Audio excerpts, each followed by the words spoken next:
Comrades, welcome back. This is a lecture that's going to be viewed in conjunction with the class that is going to be associated with Wednesday, October 6th, I believe that's going to take us to.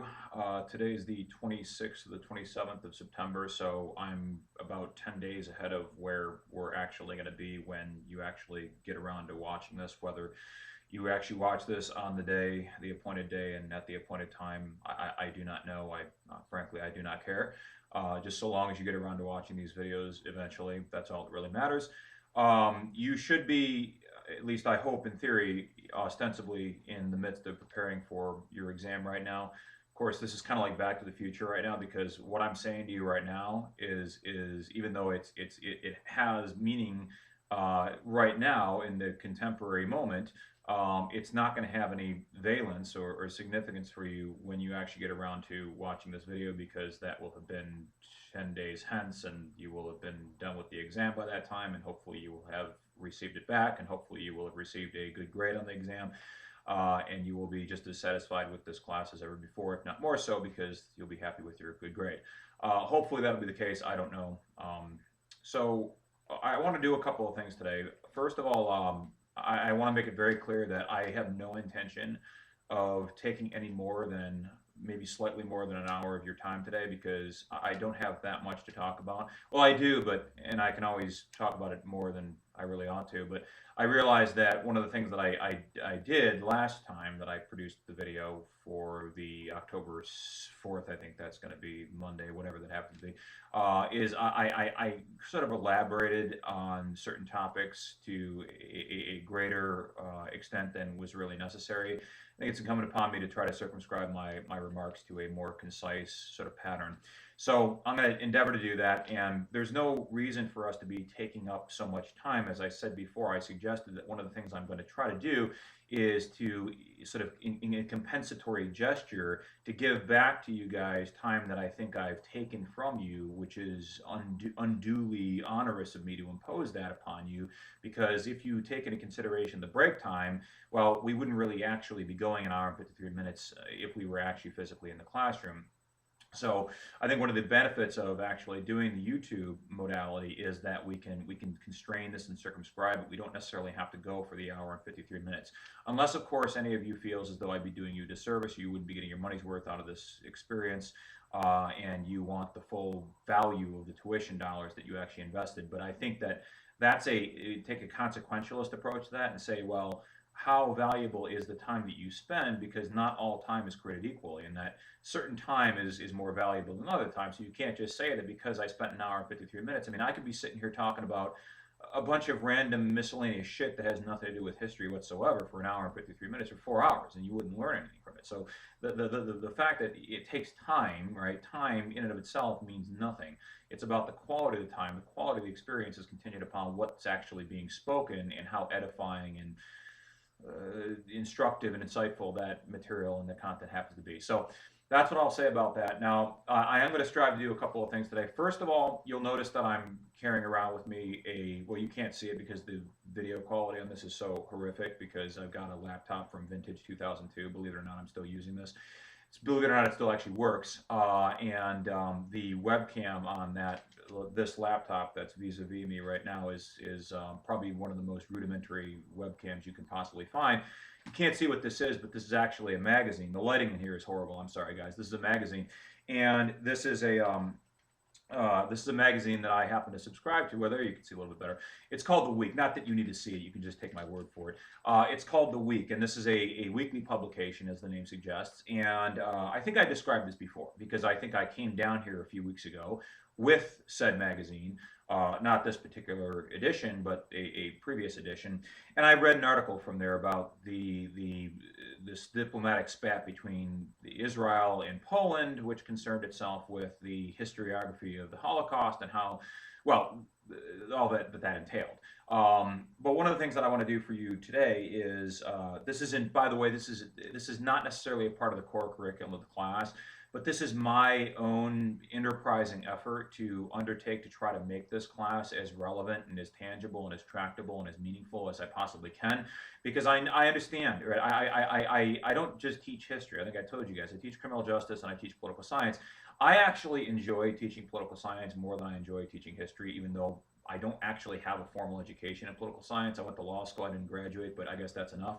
But the reason I enjoy teaching it is because it's easy to make political science relevant, right? It lends itself to the current times in which we live, because we're talking about the Constitution, we're talking about how the Constitution is an evolving document, how it applies to understanding our rights vis-a-vis the government, and how security and liberty are at odds, and how we understand and interpret those things based on the current geopolitical situation, both internally and externally in our country. Now, all those things are probative, all those things are relevant, all those things are tangible, all those things are material to experiencing our daily life, and all those things do actually happen to relate to the auspices of political science. Whereas I really have to struggle to try to make this stuff relevant. Okay, in fact, what I'm going to read for you today doesn't really pertain to this particular part, the scope of this class as it relates to the history of Western civilization. Although I suppose you could say that anything that falls under the ambit of the West in general, whether it has to do with the Poles reinterpreting their history, or whether it has to do with what I'm about to read here. If it relates to the West, then it is ipso facto. It's in the door, so to speak, right? If I'm talking about Pakistan, well, that's not really the West, as we delineate the contours of the definition last time. So what I'm going to do though is I'm going to read this article now. Understand my purpose and my point and the method to the madness is not for me to necessarily take a particular position and advocate for that position. What I'm going to do is I'm going to set this up, and I actually think what is being asserted in this article in many ways is sort of this. I don't want to say this guy is playing the devil's advocate, diabolus advocatus, as they would call it in the Roman Catholic Church. But it seems to me that he's taking a position that, to my mind, is irreconcilable with being judicious and being circumspect and being objective in your interpretation of the historical record and being fair and dispassionate in evaluating it. And one of the things that I perhaps should have spent more time on in the beginning, the introductory remarks to this class, all the way 5.5 weeks ago when we first started down this road, and generally what I spent a lot of time talking about is the interface between our contemporary cultural values and how those values help to inform our understanding of interpreting the past. Which is to say that, and I think I mentioned this, I mean, this is certainly on one of the slides, I know that for a fact because I can remember that slide. It says something to the effect that stipulates that our values and our culture and our understanding of what is valuable in culture is always in flux. Change is constant, et cetera, et cetera. There's all kinds of other language that we can use to elucidate that point. But the fact of the matter is that because our societal standards are changing and because our cultural norms and mores and values and virtues are also evolving or de-evolving, depending on how you conceptualize this, well, then, of course, our perception of the past is going to be contingent upon our understanding of what is valuable right now. Now, one of the things that you will note about this article is that this particular article, coming from the Washington Post, and you will know, for those of you who spend any good time reading different publications and journals and avail yourself of the media outlets that are out there, you will know that the Washington Post has a particular liberal, progressive, ideological slant to it. And that's fine because each publication has its own bias. It reflects the biases of the people who are publishing and the journalists who are responsible for disseminating this garbage. But that's no different than saying that Fox News has a particular ideological bias, right? So you take the good with the bad and you just say that's the way the world is. And I don't think it's not our position to cast aspersions upon the Washington Post, because after all, look, the paper is merely pandering to the ideological sensibilities of the people who actually purchase it, right? Who have subscriptions there. And if you go to Washington, D.C., well, you're going to find people, they tend to lean towards the left, and hence the publication itself and what they're disseminating through the editorial column, which is where this is actually coming from, is going to be representative of those particular predilections. So what I want you to think about when I'm reading this, I want you to think about a couple of things. First of all, is it fair to say that this particular article, and this is only going to take me a couple minutes to read this, but is it fair to say that this particular article could have just as easily been published in the Wall Street Journal, which is a much more conservative paper, that it could have been published in the Wall Street Journal. It was likely to have been published in the Wall Street Journal, or the Kansas City Star, for instance, right? Or the, I don't know what papers they have in Alabama, the Confederate periodical of daily news, or whatever they have, the Robert, the Thomas Jackson newspaper. Whatever they read in Alabama, the Tuscaloosa Daily News. Would this particular article, this particular understanding of what the author is talking about, would this find its way in other publications, or would it only appear in this particular type of publication? Secondly, if you wind the clock back, if you walk the cat back 30 or 40 years ago, would you think that it would be likely for a journalist, for anybody, whether it's a journalist or not, to actually take this particular approach to reinterpreting the meaning of history in this particular way? So those are the questions that I want you to contemplate. Those are the things I want you to think about. And I'm just going to go ahead and I'm going to read this for you. And then I'm going to sort of give an editorial of my own, and I'm going to editorialize this myself, because there's a lot that I have to say about this, and I don't want to take up too much time on this. But as you guys know from the test that hopefully you just completed successfully, and you hopefully got an A or a B, or at the very least a C on, you will know that I have no disinclination or impediment whatsoever to asking questions on the exams that derive from my discussion and interpretation of this kind of material, because I think this is really living history.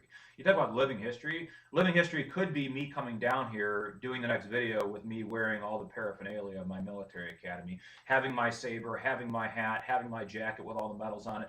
That could be living history, yes, but I think that this is a more perhaps meaningful understanding of what living history actually is, because this is bringing history alive. It's making it tangible. As I say, it's making it as relevant as I possibly can make it by reading in the news and saying, let's interpret this. What is our understanding of it, and how does our understanding of history modulate our conception of what this guy is trying to say?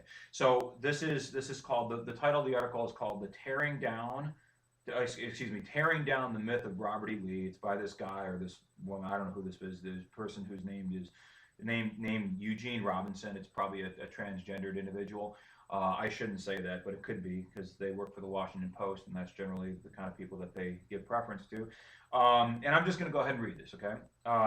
The, quote, weaponized myth of Robert E. Lee's greatness should be torn down along with his statue, says Eugene Robinson. Lee's towering bronze likeness was removed last week from its pedestal in Richmond, Virginia, where it stood as a defiant symbol of the Confederate quote-unquote lost cause.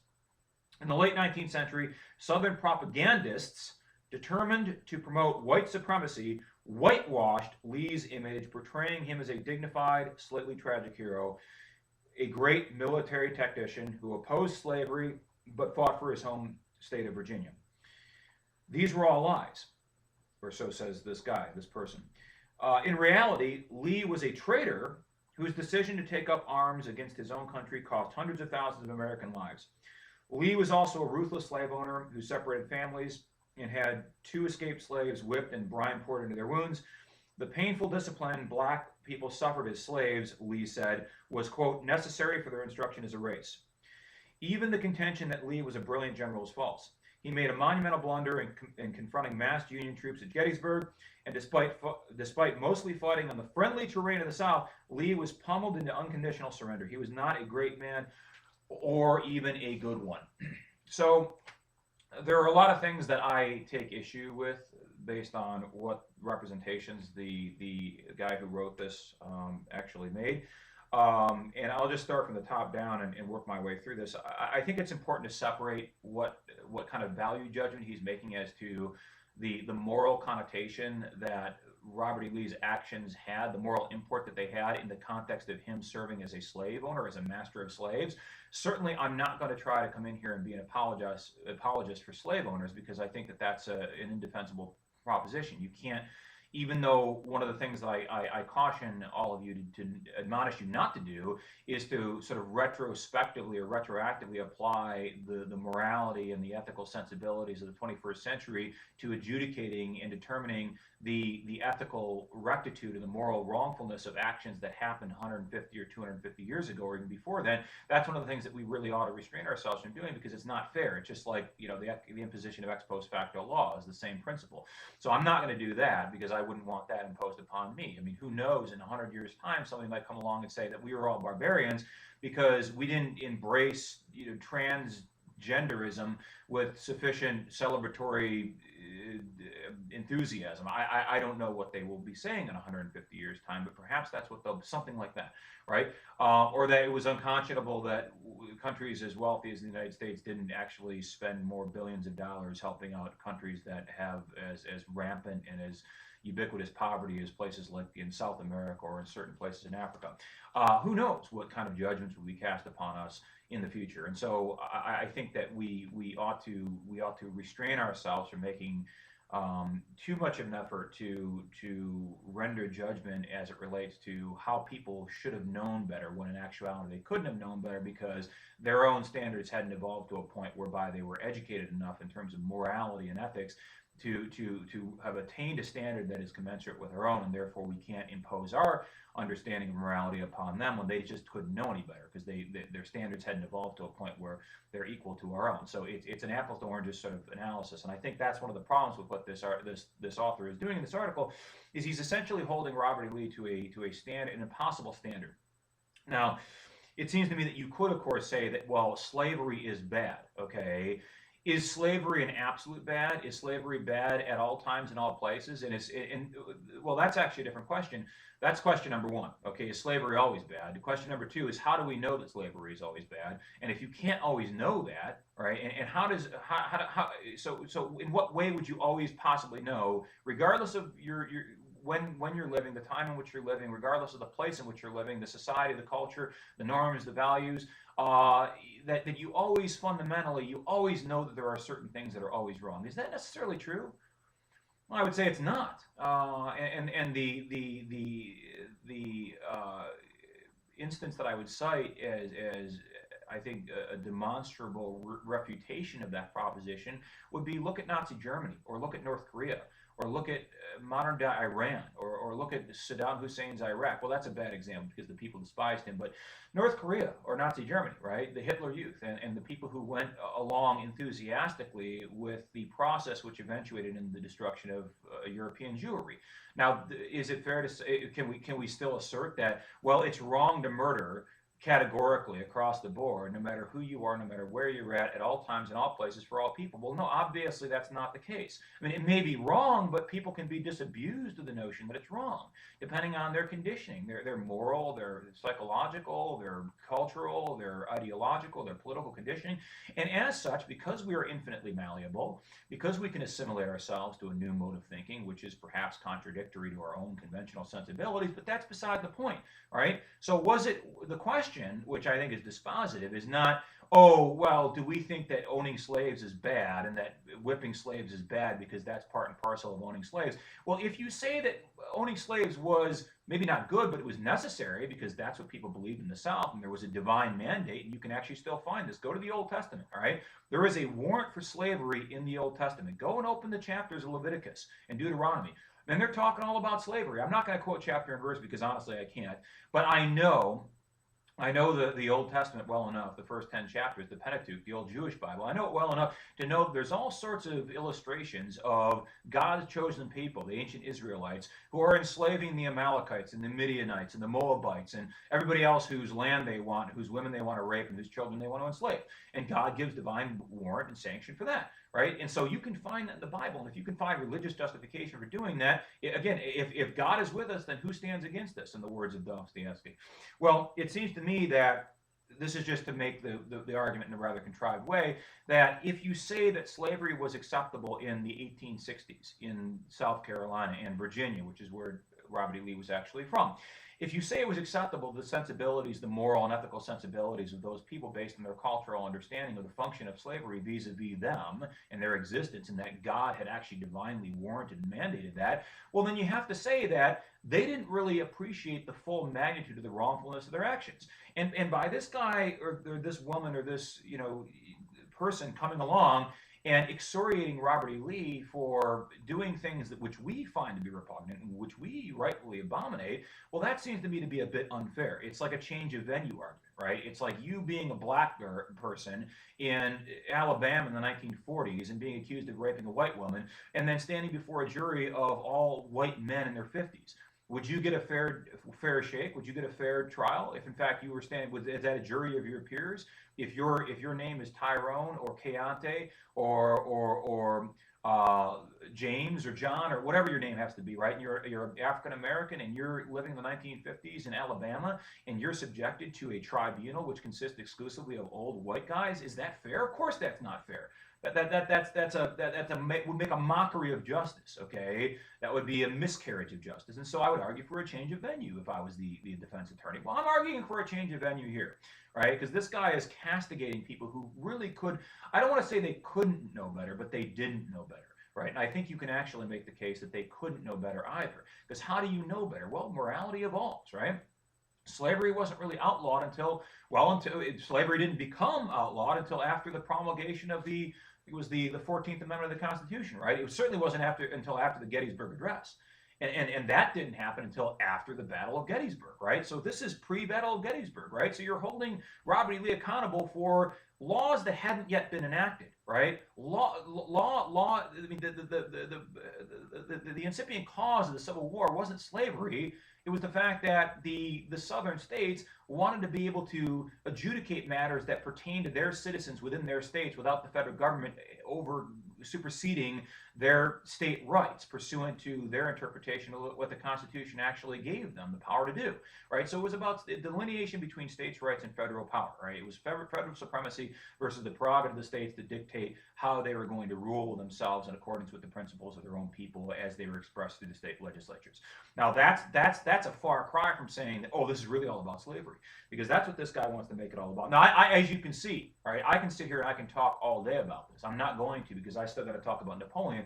I'm actually not looking forward to talking about Napoleon, because I actually think this is far more interesting and this is far more engaging and this is far more necessary. It's necessary because it's important. It's important because we need to understand just how we misconstrue the past in a way that comports more ideally with what we think people ought to do and how we think people ought to have behaved. Okay, and so that's why I'm making a point of discussing this in such elaborate detail, and precisely the other reason I'm doing this is precisely because I am going to probably be asking a question about this, otherwise I wouldn't spend 20 minutes talking about it. So what are some of the other, I'm not a military historian. I don't claim to be a military historian. I'm a legal historian. I'm a cultural historian, but I'm not a military historian. But I do know enough about the military history of the South and the Confederacy to know that a couple of things. First of all, he makes the claim that Lee was a traitor. Well, they didn't see it that way, okay? The men who served the Confederacy didn't perceive themselves as being traitorous, because think about it this way: if Lee had a higher obligation and a higher form of duty to the state of Virginia than he did to the United States, which many people actually felt that. I mean, a lot of people who were living in Maine and Massachusetts felt the same way, right? That your duty was to the state, and that the loyalty that you had to the state superseded the loyalty that you had to the Union, because the Union was just kind of a loose confederation. That's originally what it was. In fact, that's what this go back all the way to 1776 in the founding documents. Madison and Jefferson et al. They refer to it as a confederation, not as a union, right? So if your first loyalty is to the state of Michigan, right, as it were, okay, and then you have a secondary loyalty to the United States, right, these United States, well, if Lee has this choice between being loyal to the United States as sort of a ephemeral, sort of amorphous concept in the abstract, right, versus being loyal to Virginia, where his wife and his children live, where he has raised his family, and where his ancestors were born and bred and lived and died. What his first loyalty is to Virginia, and if he fails to serve the interests of Virginia, if he joins the Union, then he fights against Virginia, then he is becoming a traitor to Virginia, and becoming a traitor to Virginia is much, much worse than becoming a traitor to the United States if your first loyalty is to your state and not to these United States. Okay, so either way, what this guy is basically saying is that he's trying to have it both ways. Okay, no, there are different magnitudes of treason. There are different degrees of treason. And treason against the United States, I would argue, yes, that's a bad thing, but so too would treason against your state. In fact, that would be a worse thing as far as many of these serving Confederate officers and enlisted men were concerned. Treason against Alabama or Mississippi or Kentucky or Tennessee or, well, Kentucky was sort of a mixed state, but treason against the southern states was a higher form, a more egregious manner of treason than would the treason that would be committed against the United States. So that's the first point I would make. The second point is there's so many good places, so many good threads to pull on. I don't even know where to start. Is this bit about how Lee was how Lee took up arms against his country and that cost hundreds of thousands of lives. Well, it seems to me that that's a bit of a spurious proposition because the purpose of fighting war is to defeat the enemy, and the best way of defeating the enemy is to kill the enemy, kill the enemy soldiers who are being sent against you. And you can't accomplish the objective of engaging in warfare in a way that is consistent with actually winning unless you kill the enemy. So for him to say that, well, Lee was a bad guy because he did his duty as a soldier and he served in a capacity as a military commander, which resulted in the killing of hundreds of thousands of people, hundreds of thousands of soldiers. Now, it would be different if this person made the argument that, well, Lee was a barbarian. He was a very brutish sort of overlord, and whenever he captured territory, he would go through and he would massacre all the civilians and put them into concentration camps, and he built these massive extermination facilities, and he just gassed them all, right? Now, if that was the case, right, if you're arguing the case against Heinrich Himmler, of course you can say, right, his policies were exterminatory in essence, right? They had an exterminatory impact or implication, right? That was an extrinsic facet of Nazi Germany, right? They were perpetrating the Holocaust against the Jews. There was no Holocaust, right? And now they were the Southerners were trying to maintain and perpetuate the institution of slavery, which, of course, again, in our contemporary reality of the 21st century, in accordance with our cultural sensibilities, we say that that is a bad thing to a greater or lesser extent, right? But at that time, it wasn't a bad thing. It wasn't such a bad thing. So I think that this point about, well, hundreds of thousands of people died, well, of course, it was war. You could say the same thing about General Grant, okay, or General Sherman, the best example, right? General Sherman. Sherman's march to the sea across Georgia and Alabama, and Sherman actually instrumentalized or operationalized the concept of total war, right? Now, I don't want to get too far down the rabbit hole here because I know this is not a Civil War history class, but there are many things which I find to be repugnant about this misrepresentation of history. Now, the final point that I'm going to make is that this guy insinuates that Robert E. Lee was actually a very bad general because he lost, right? Because he lost the war and it was shameful. It's shameful contortion and convoluted misconstrual of history to represent Lee as a very great, brilliant tactician. Well, that's farcical, okay? If you look at, he makes a couple of points. He said, well, Lee was stupid because he invaded Pennsylvania and he went on to fight the Battle of Gettysburg. Lee almost won the Battle of Gettysburg. Okay, they almost won. There were a few tactical blunders that were made, mostly by Lee's subordinates. And I think had Lee given greater consideration to what General Longstreet had been telling him, General Longstreet was the commander, James Longstreet was the commander of the First Corps of Army in Northern Virginia. If Lee had listened to some of his subordinates, he could have very easily won at Gettysburg. And the Union troops, the only reason they won was because Lee decided to put it all in, right? You go all in when you play poker, right? You get to put all your chips in at the last hand of poker. Well, that's what Lee did in the third day of Gettysburg, right? He went all in something that became known as Pickett's Charge, more accurately, historically accurately known as the Pickett, Pettigrew, and I can never remember the other guys' names, but there were three major generals, division commanders, that jointly led this charge, and it was a very ill-conceived charge, but it almost carried the day. Okay, Lee was that close to winning the Battle of Gettysburg. Had he won the Battle of Gettysburg, Union forces would have retreated past Washington, D.C. Washington, D.C. would have been indefensible. Lee would have taken the capital. He may have very well forced the hand of Lincoln into conceding surrender terms which were favorable to the Confederacy. All right, so it was that close. Now I've watched the movie Gettysburg more times than I can recall, so many times that I can literally recite verbatim much of the lines from that movie. Actually, Jeff Daniels, the second most famous person from the Upper Peninsula after Paul Bunyan, of course. The second most famous person, but no, I can actually recite his lines. That's how many times I've seen that movie. So it seems to me to be disingenuous to the facts to a great extent to represent Lee as making this catastrophic strategic error by invading the North and going on to fight the Battle of Gettysburg, when in actuality, the truth of the matter is that he almost won the Battle of Gettysburg. It was that close. Now, you could say it's a zero-sum dichotomy. It's either you win or you lose. And if you win, you're a brilliant military tactician on par with Napoleon Bonaparte, who we're going to talk about here in a minute. And if you lose, you're just a complete imbecile, right? That's not the case, okay? It could have gone on either way. It could have been resolved in either way, right? It could have been resolved in a way that was favorable to the South. The Confederacy could have carried the day. So the final point I'm going to make is that he goes on to likewise imply that Lee was not a very successful general because he lost, even though he was fighting on friendly terrain. Well, he may have been fighting on friendly terrain, but he was fighting against overwhelming numerical superiority that the Union forces had that were able to bring to bear against him.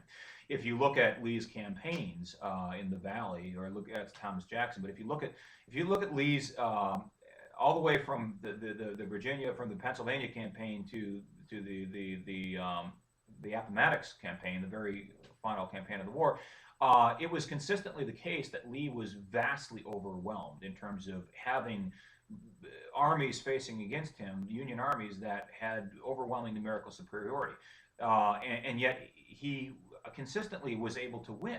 Okay, he won at Fredericksburg. He won at Sharpsburg. He won in other battles. Now, I'm not a Civil War historian, so I can't go on and really elaborate in great detail, but go back and review the history if you don't believe me, right? If you're disbelieving of the representations that I'm making. So the point I'm making here, I'm not an apologist for the South. I'm not a lost cause person. I don't really care that much about the Confederacy. It doesn't really concern me. It doesn't interest me. But I think the reason I'm trying to excoriate the assertions of this particular editorialist is because I think he is in many ways bamboozling the readership that's actually reading this, because most of the people who read this don't really understand history. And they certainly don't understand the history of the Civil War. And if they understand the history of the Civil War, they probably don't understand the history of the Confederacy very well, right? Because they probably just care about the Union because they think the Confederacy are a bunch of bad guys and they're a bunch of malignant, evil, vile, reprehensible slave owners, because they read this kind of dare I say, liberal propaganda. Okay, and it does have that connotation. Now, look, I would be equally enthusiastic in excoriating and making a mockery of a similar argument article if, in fact, it had a overtly conservative bias to it. Okay, the point is not that this is liberal or progressive per se. It's that the liberal connotation comes in and it permeates all of what is being said, and it sort of overrides and eclipses the truth of the matter because it supersedes it, and I think it precludes this particular author from actually representing things in a very truthful and accurate way. So that's enough about that. Let's start talking about, I got 40 minutes left, and I want to spend the next 40 minutes at least talking about Napoleon, if not more. So one of the things that I left off with last time was I was talking about this prediction that Maximilian Robespierre had made in anticipating the vitality and the longevity and the viability of the revolution.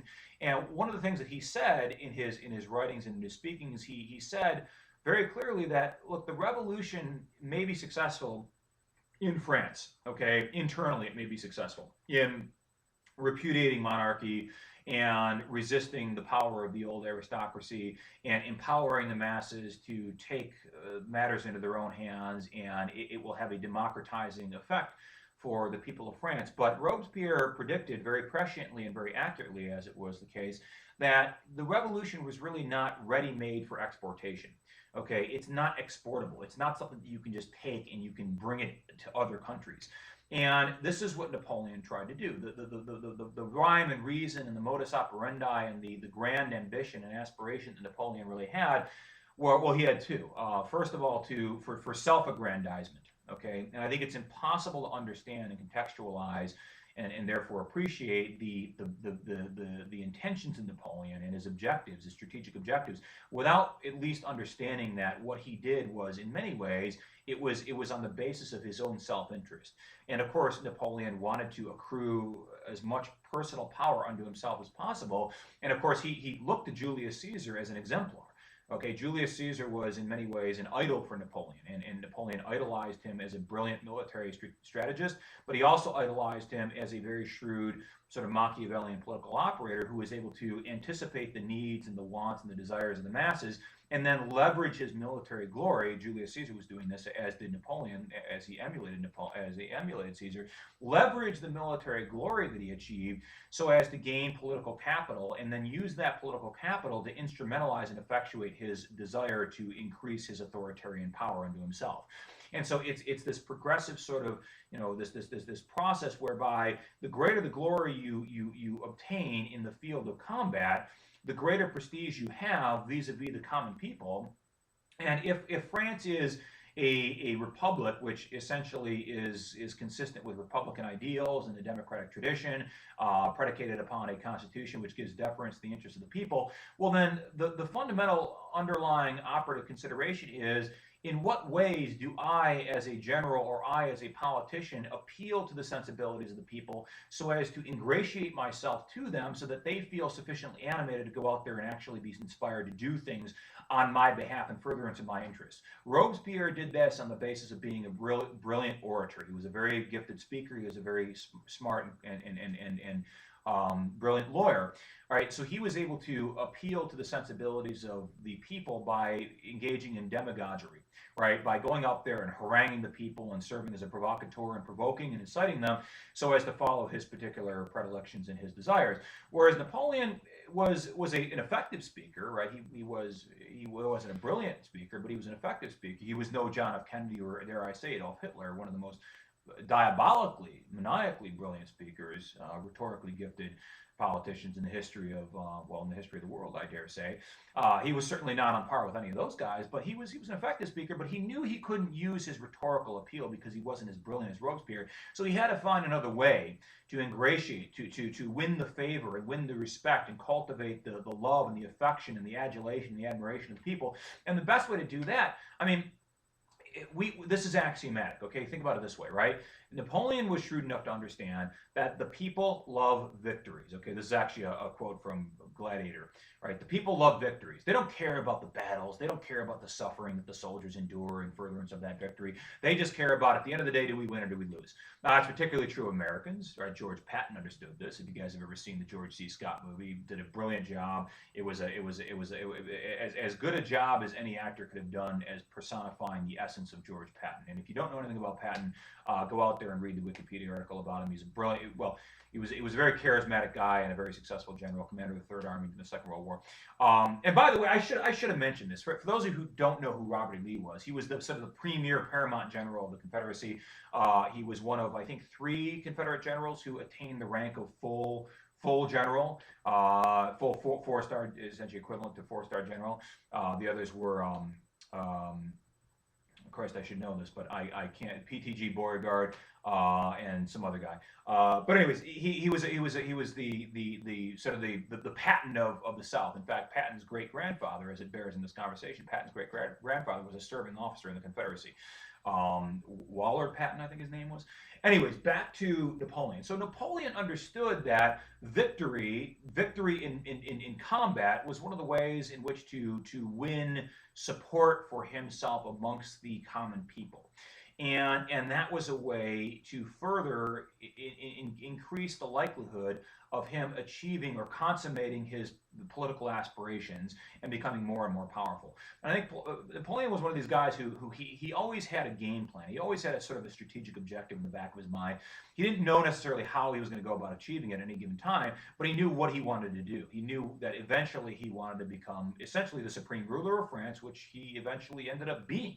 Okay, now back to this point about this prediction that Robespierre made, because I want to relegate our discussion of what Napoleon actually did and how he went about doing it, to a little bit later on in this lecture.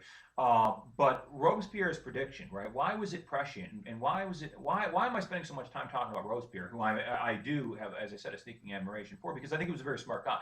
And Robespierre said that you can't export libertarian values, even though they contrast very sharply. The juxtaposition between the libertarian ethos, the ideology of liberation, the fact that we in the French Revolution, we revolutionaries who have overthrown the king and the monarchy, and we've repudiated aristocracy, and we've instilled a meritocracy whereby a man is able to go as far as his capabilities and his talents, his intelligence will allow him to go. We seek to bring that particular mode, well, using the language of the author, we seek to use to download that application, download that software, install that software on your operating system in the Netherlands, or in Germany, or in Italy, or in Austria, or in Russia, right? We seek to instill and inculcate in your minds, in the hearts and minds of the people who live in all those other countries that are subject to the autocratic control of monarchs still. We seek to liberate you by illuminating your thinking and allowing you to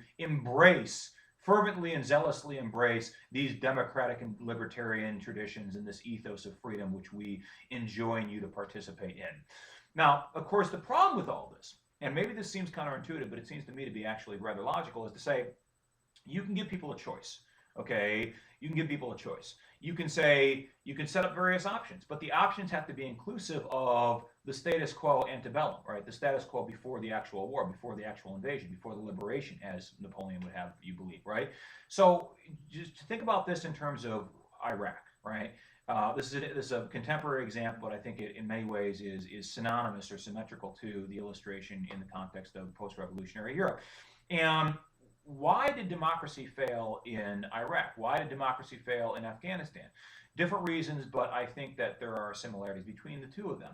I think in Iraq, the situation in Iraq was much more analogous to the situation in most of these European countries that really refused to embrace the ethos of the French Revolution, or it didn't gain traction. It wasn't tractable, okay? Because you think about, I don't know, democracy in Russia. Right, Russia is a place that has a long historical tradition and a penchant and a sort of an affinity for autocratic dictatorship type rulers.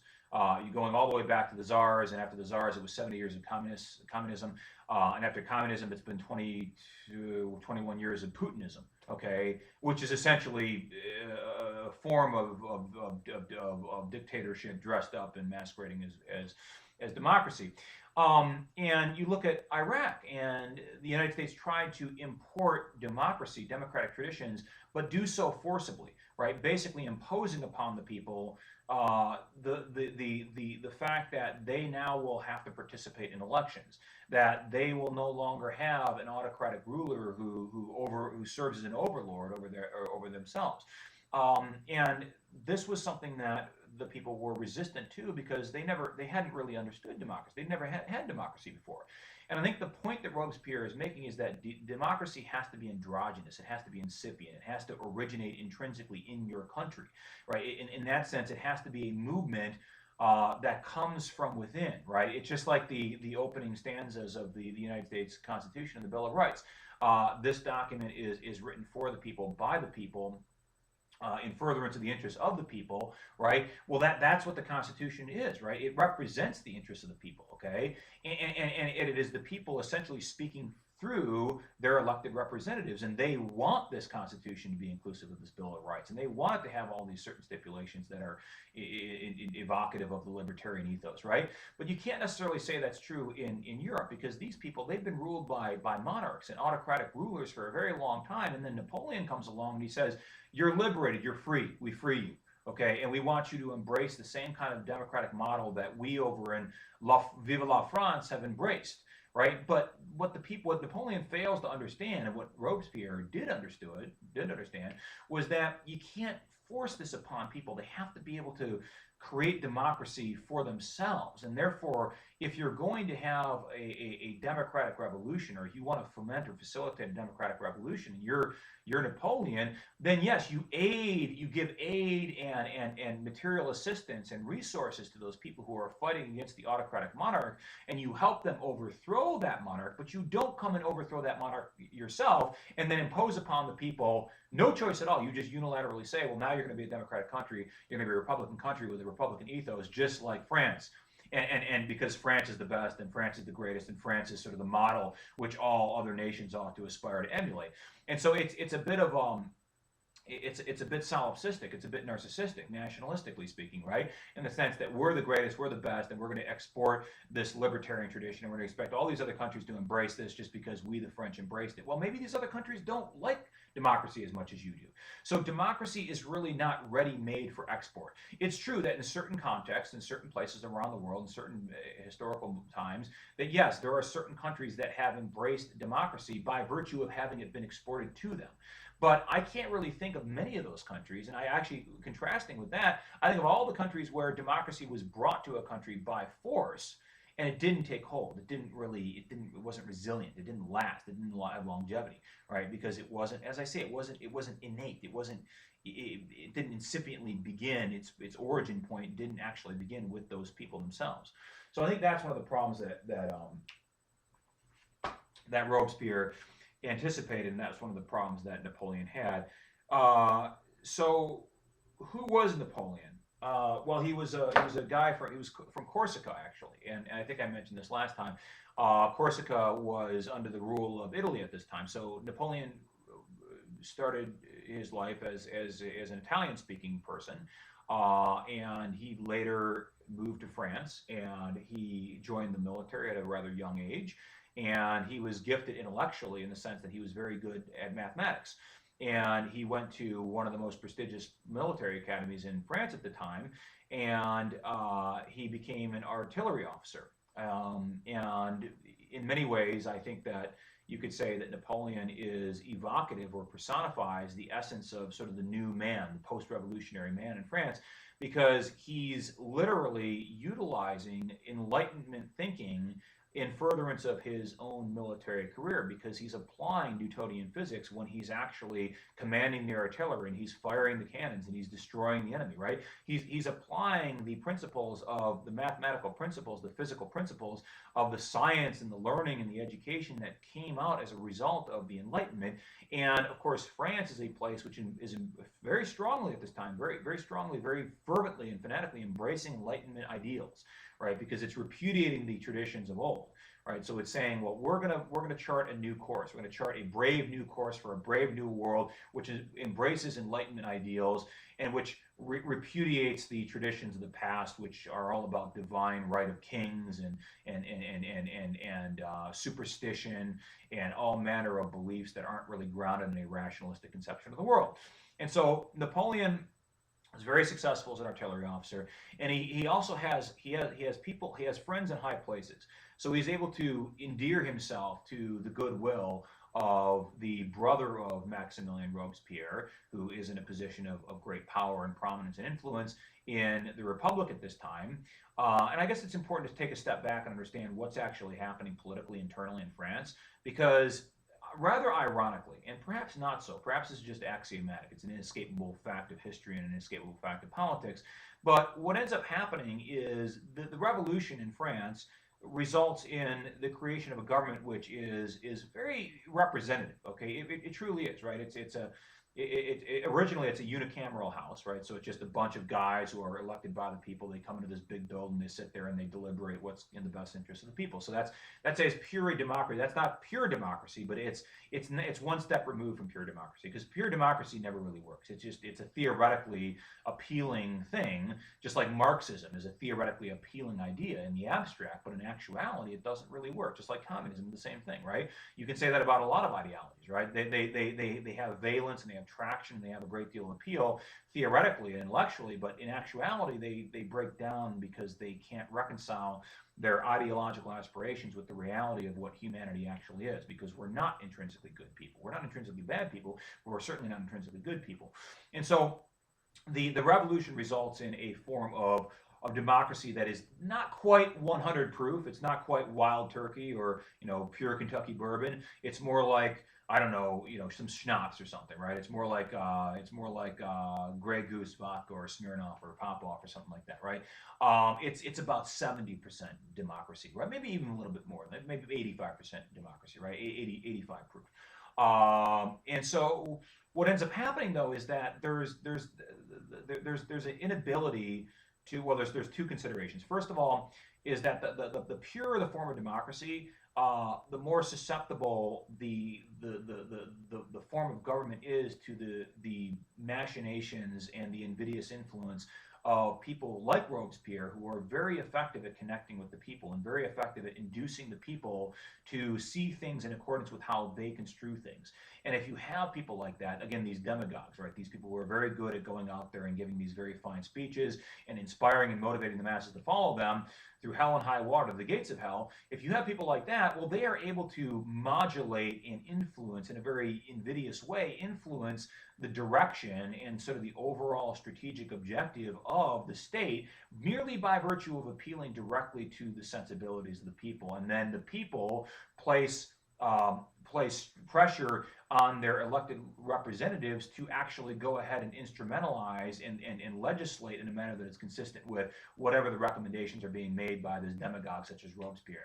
So you have a guy like Robespierre who can control everything in a situation, in a paradigm which is closer to pure democracy, whereby you've got a bunch of elected representatives, and it's not a bicameral house. There's not an upper house and a lower house. It's just one big house. It's just one big a House of Parliament, a House of, the United States House of Representatives. That's what I mean when I say house, okay? Not a literal house where these guys come into this house and they just talk. And so I think it was, as I say, it's almost an axiomatic fact of historical reality that when you instrumentalize, when you implement a government that is going to be very democratical, as they would have said back in the 18th century, when you get a government that's very democratical, it necessarily, by virtue of just maintaining any expediency and capacity to really go in a direction which is efficient and necessary for maintaining the security interests, national security interests of the state, you have to, in some ways, you have to create a system which is more rigid, more hierarchical. It lends itself more to the communication of commands and has a well-established hierarchy and a system of authority. Because when you have pure democracy, you don't really have a established form of authority. You have kind of an ad hoc authority, right? The authority is just derivative by virtue of the fact that you happen to be a very impassioned speaker, and anybody can come along and make a great speech and then induce the people to follow them, right? Well, that's just mob rule, okay? It's mob rule as guided and modulated by this very charismatic speaker, but at the end of the day, it's really still mob rule, okay? And so you have to have some kind of governing dynamics. You have to have parameters and strictures in a hierarchical model, which constrains what the people can actually do. Because otherwise, as I say, it's just the people going out there. And the thing that we know, whether you study history or whether you just have been around for more than 15 or 16 years in this life, and you look around and you see how people act in large groups, people are group animals, right? We're social animals by our biological definition and by very nature. And as such, we are easily motivated. We are easily inspired.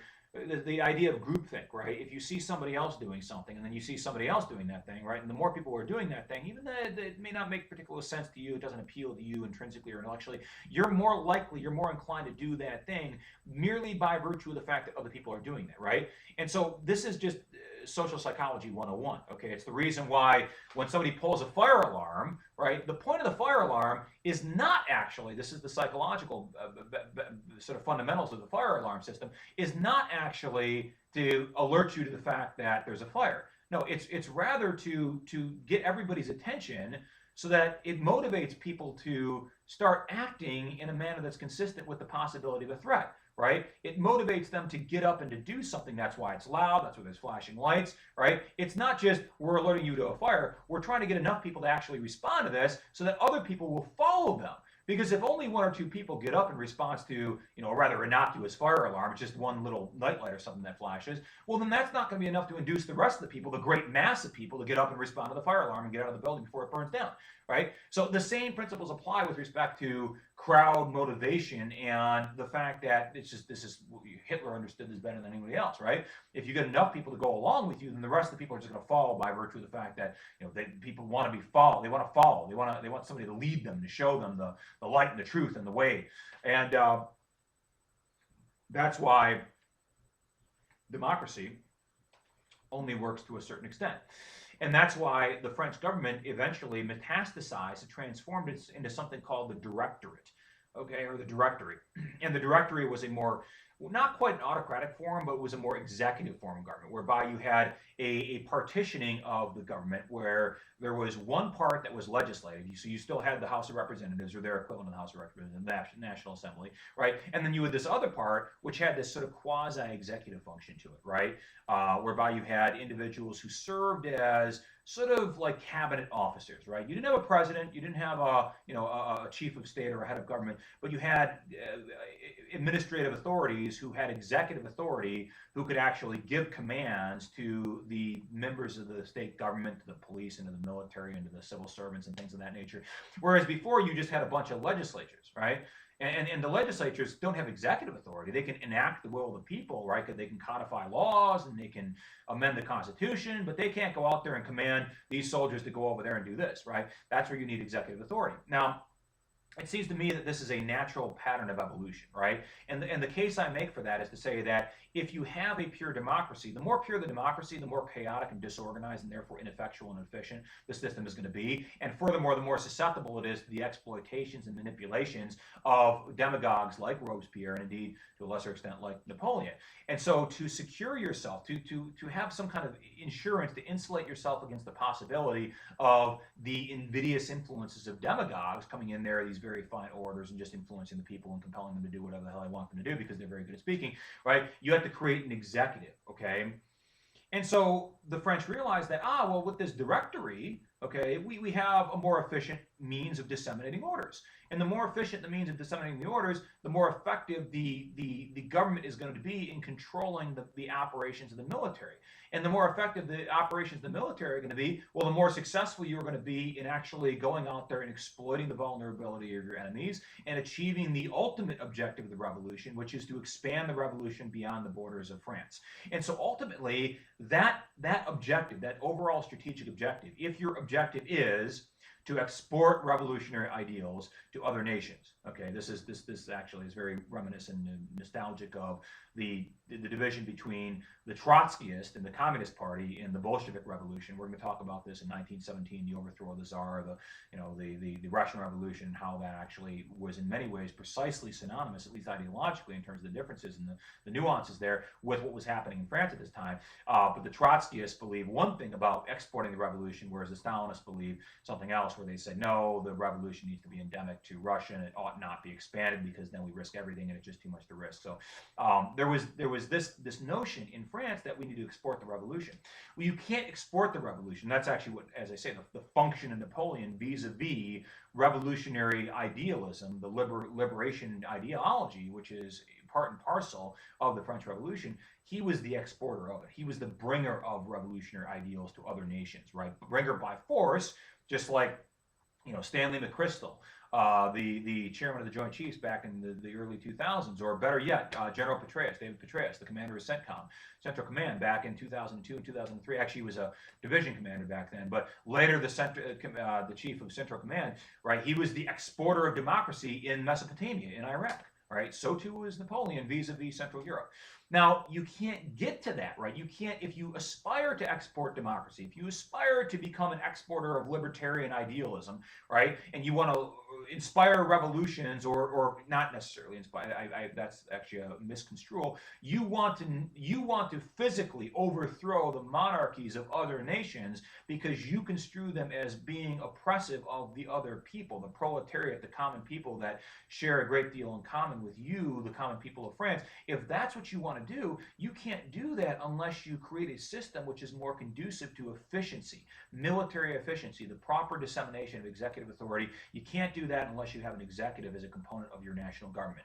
And so what invariably happens is that there's this move from a more pure democratic form of government. I should start over here on the left, on my left, your guys right, because it is a more leftist sort of notion that is sort of imbricated in this notion of pure democracy. You move from a very left, a progressive sort of liberal form of government, and the more liberal it is, the more representative it is, the more consistent it is with democratic ideals, and then it moves more towards the center, right? Because then you have a little bit of the executive, right? You have these directors, okay? And then finally, you have this ultimate, well, not ultimate, it anticipates the ultimate, but you have the transformation from the directory to something called the consulate, okay, right, which is a rule essentially by these guys who have the rank or the title of consul. Okay, and that's not console like your Xbox console. It's spelled differently. It's the same kind of word actually, but it's spelled differently, has a different connotation. Console is, and this is where this is in many ways very much nostalgic for the times of Julius Caesar. And for those of you who know anything about the waning days of the Roman Republic and the incipient beginning days of the Roman Empire, we keep wanting to say French Republic and French Empire because it has that some kind of nexus in terms of the dying days of the French Republic and how those dying days were in many ways sort of a cathartic moment which inspired the development of the promulgation of empire.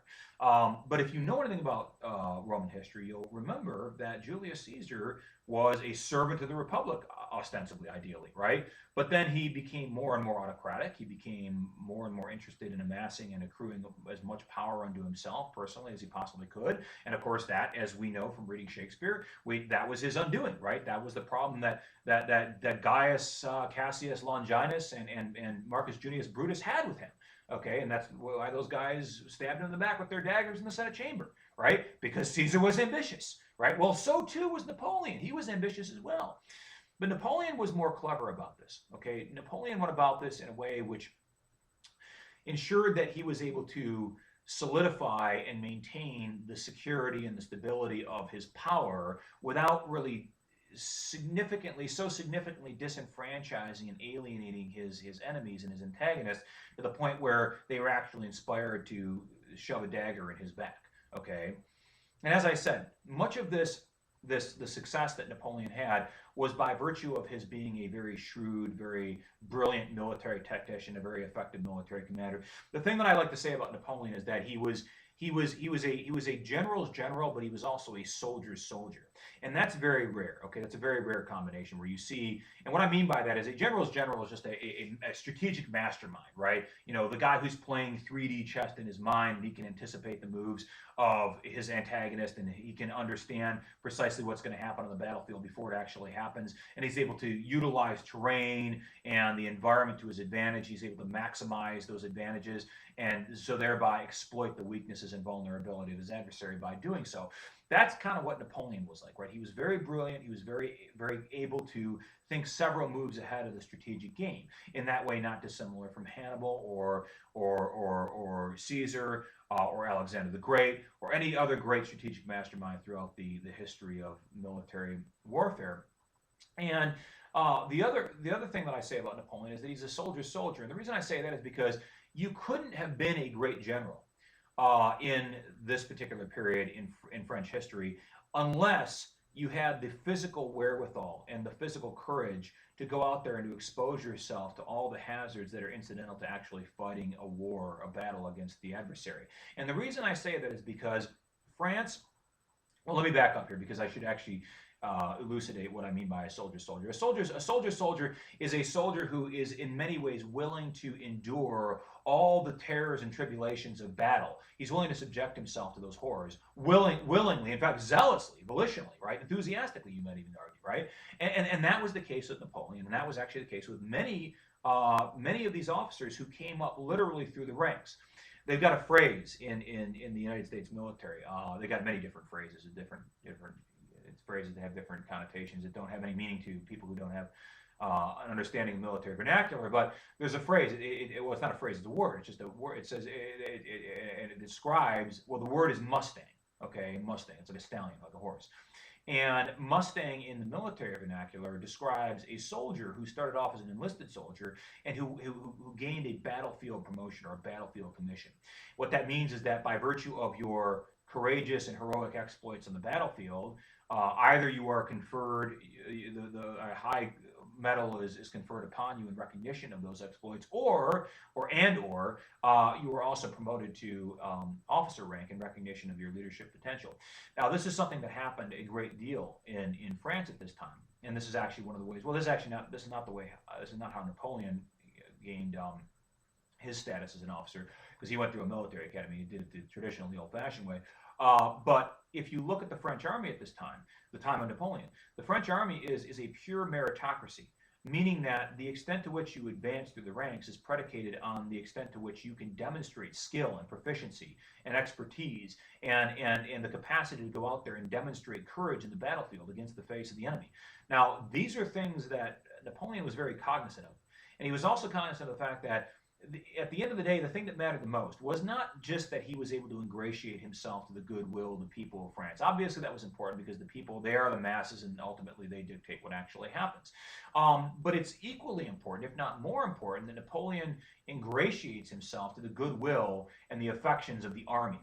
And the best way to demonstrate your willingness to suffer the plight of the common soldier is to go out there in the midst of battle and to grab the flag, or grab the standard, or grab your sword or your saber, or whatever, and to ride your horse in front of the lines in the midst of battle, and to know that you are encumbering a substantial liability to your own personal well-being, but you're essentially showing that you have a flagrant disregard for your own safety and your own self-preservation, your own interest in preserving yourself by doing that. And in that way, you commiserate with the common soldier, and they with you. They identify very strongly with you. Now, this is exactly what Napoleon did. Napoleon was shrewd enough, he was calculating enough to understand that if he did this conspicuously enough, and he did it consistently enough, well, the common soldiers would identify with him, and they would say, not only is he a great general, but he's a great soldier as well, and we follow him to hell and back, precisely because we respect him, we venerate and admire him so much, because he's willing to subject himself to the same sort of hazards and terrors and horrors that we, the common privates and the sergeants and the corporals, have to subject ourselves to in the course of battle. And that's the thing that made Napoleon truly remarkable. Now, contrast that with the kinds of people that Napoleon was fighting, right? Napoleon essentially went to war with Europe, or Europe went to war with Napoleon. And I don't want to get into the complexities of the geopolitical reasons as to why that actually was the case, because they're really not that interesting. And I'm trying to focus on the more salacious content here to make this as engaging as I possibly can. And well, one of the things that happened as a result of the Europe essentially forming a coalition against Napoleon was the very profound dichotomy, the very profound contrast between the type of army that France had, in terms of the quality of the soldiers, in terms of the quality of the resources that they had, in terms of the material resources that they had, in terms of the training, in terms of the experience, in terms of the expertise, in terms of the skill of the officers, in terms of the promotion system, and how it was conducive to actually awarding those who were skilled and meritorious, versus contrast that with all of the considerations that relate to the old, archaic, sort of traditional armies, monarchical armies of Europe that were being brought to bear against Napoleon and his revolutionary forces.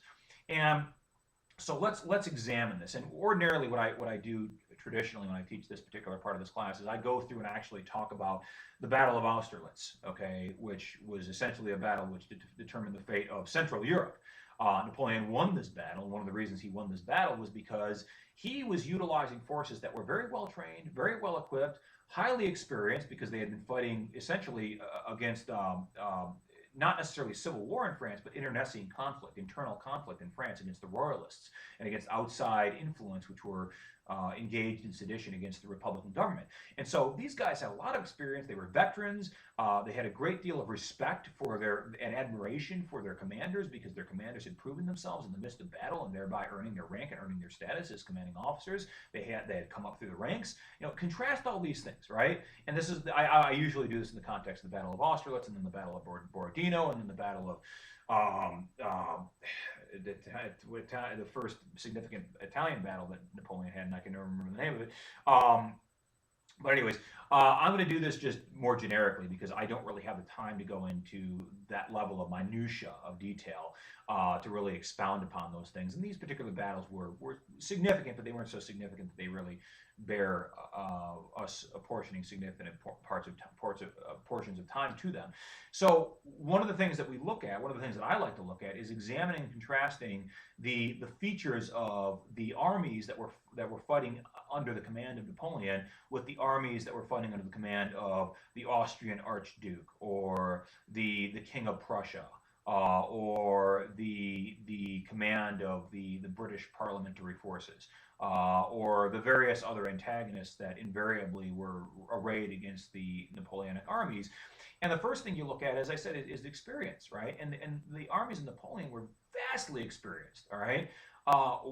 Napoleon and the French armies had essentially been fighting wars nearly continuously since right around not quite the outbreak of the French Revolution, but within about 2 or 3 years of it having begun.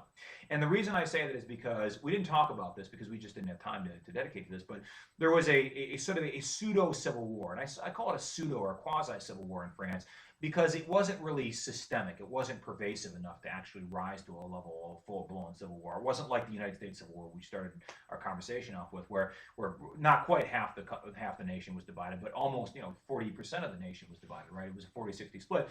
But there was a sort of a mini civil war in France for about a decade, or 7 or 8 years before the French armies ever really got around to fighting this European coalition that was arrayed against them. And the European nations which were fighting the French didn't really have similar opportunities to engage in civil war type conflicts. And the reason you say, well, that civil war isn't a good thing, Jeff. Civil war is contrary to national solidarity. It undermines the patriotic spirit of the people because they feel as though they're at war with themselves, and it's very contentious, and there's all kinds of bloodshed and this, that, and the other. So yeah, that's all true, right? But at the end of the day, what really matters for purposes of understanding the Napoleonic armies is that it gave the French armies the opportunity to accrue valuable, indispensable battlefield experience before they actually went out there and engaged in battle against the many adversaries of France as a nation. Okay, against the Prussians, against the Austrians, against the Italians, against the British and the Dutch and the rest of the people that were fighting against France. So the French armies had a vast amount of experience, in contrast with the new recruits, essentially, that were coming from these central and indeed all the way to Russia, these Eastern European nations.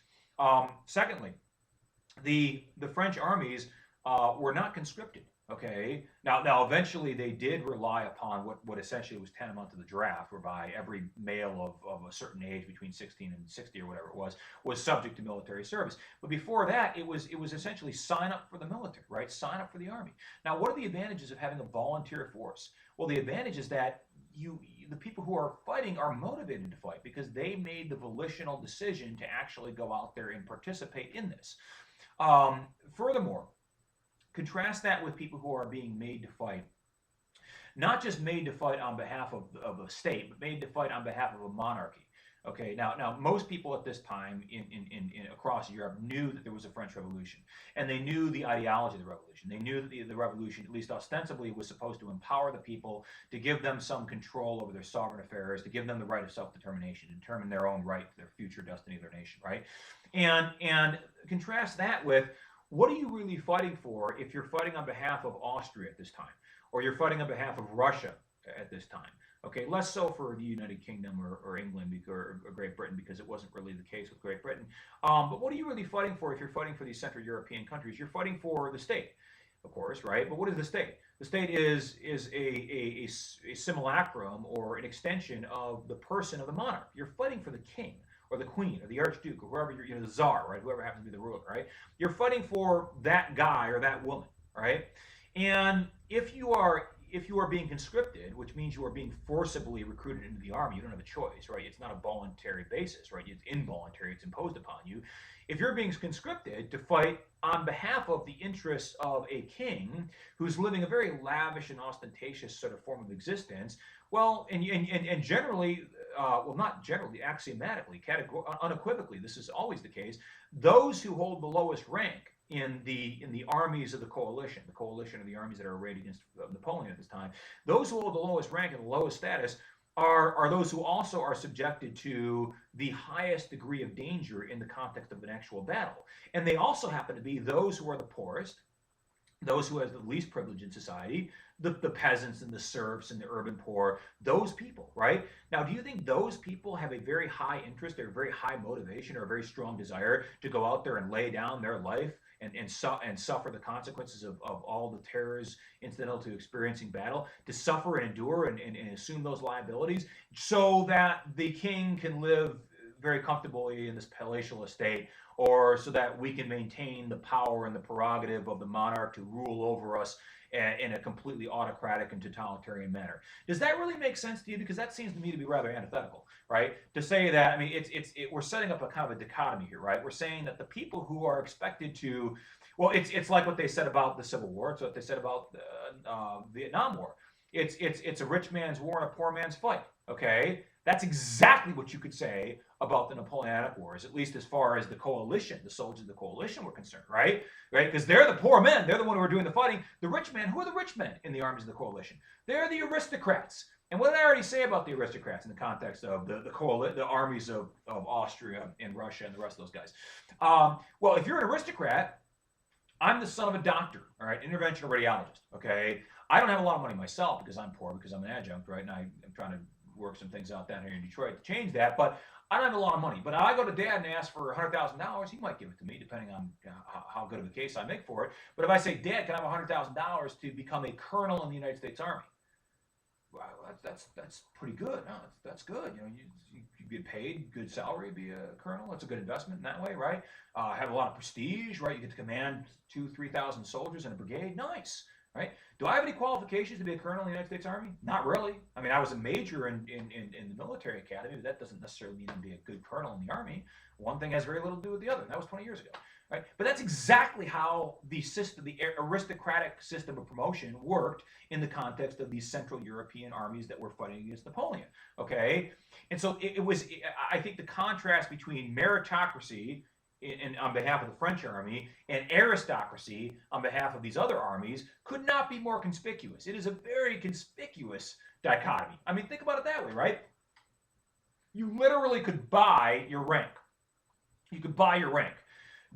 Does it follow that he who has money, by virtue of his own entrepreneurial wherewithal, or by virtue of having inherited that money, more likely because these are aristocrats we're talking about, he who has money is always going to be he who is most suitable to command other people? Does it always follow that those who are rich are also the most commanding in their presence and the most charismatic and the most inspiring? No, I think that's a spurious assumption to make. In fact, I would say actually it's usually the other way around. Especially people who inherit money, okay, because they never really had to work for their money, so they don't really know what it means to go out there and to motivate and to inspire and to command people because they never had to do it. So it seems to me that what you have to say is that in the context of the French army and the promotional system and the way in which that was established and the way in which it actually operated was to reward merit, reward courage, reward and therefore incentivize those kinds of qualities which were maximally conducive to selecting for individuals who had leadership capabilities, who demonstrated that by virtue of their own willingness to lay down, well, maybe not their life, because obviously they survived long enough to be promoted, but to expose themselves to lethal harms in the battlefield. There were instances, and I'm not embellishing this, this may seem remarkable, this may seem like something that I'm just making up, but there were instances of individual soldiers during the Napoleonic era who literally went from private, which is the lowest, the deck swab in the Navy, right? You're the guy that goes and cleans the kitchen. You're the guy that cleans up the toilets, right? That's what I started off as a freshman in military school, right? To go from that, to go all the way through the various echelons, the many echelons, there's 15 or 20 ranks in the French army at this time. Go to private first class, go to corporal, go to sergeant, go to first sergeant, go to sergeant major, go to lieutenant, go to captain, go to major, go to colonel, all the way up to marshal of the empire. Okay, which is the high, like 5-star general, the equivalent of 5. Imagine that, to go from private to chairman of the Joint Chiefs of Staff. Okay, now they had several individuals in the Napoleonic Wars, during the course of the Napoleonic Wars, in the French army who achieved that particularly incredible feat. But they did so only by virtue of the operation of this highly meritocratic system. They couldn't have done so in an aristocracy, because in an aristocracy, by definition, you don't start off as a low rank. You start off as a middle, middle to higher echelon rank. So that's one of the considerations. Now, what are the French fighting for? You could say, I think there's a couple of arguments you can make, actually. Now that I think about it, I don't think it's as clear cut as I originally thought it was. But what you could say is the French are fighting on behalf of a libertarian ideology, right? Because that's ostensibly what the French Revolution, the exportation of the revolution is all about. And when I say, what is Napoleon doing? He's exporting the ideology of the revolution to other countries. Now, he's doing it under the guise of basically an autocratic dictatorship, because that's what Napoleon eventually becomes. And I haven't gotten to the point where I've actually talked about how Napoleon is able to mastermind and consummate his imperial aspirations.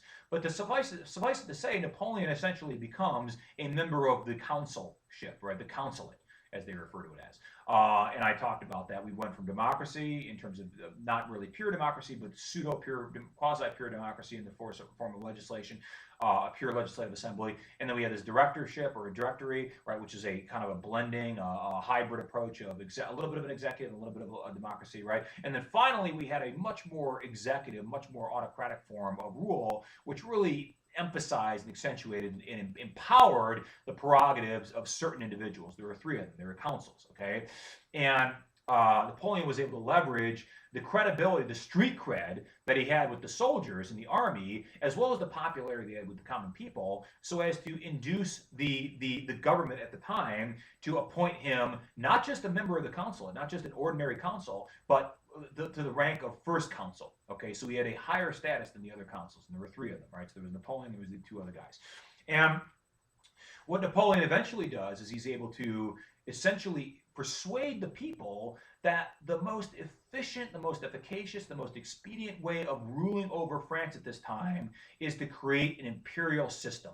But an imperial system that is not based on my right to inherit the prerogatives of rule because my grandfather was king before, my father was king before me, and my grandfather before him, and so on and so forth. But rather an imperial system that is based on merit and skill and competency and the efficacy of one to actually serve as the ruler of the people. And so this is the first time in history that I can actually come to think of, and I've studied the history of empires for as long as I can remember, that you actually had a plebiscite.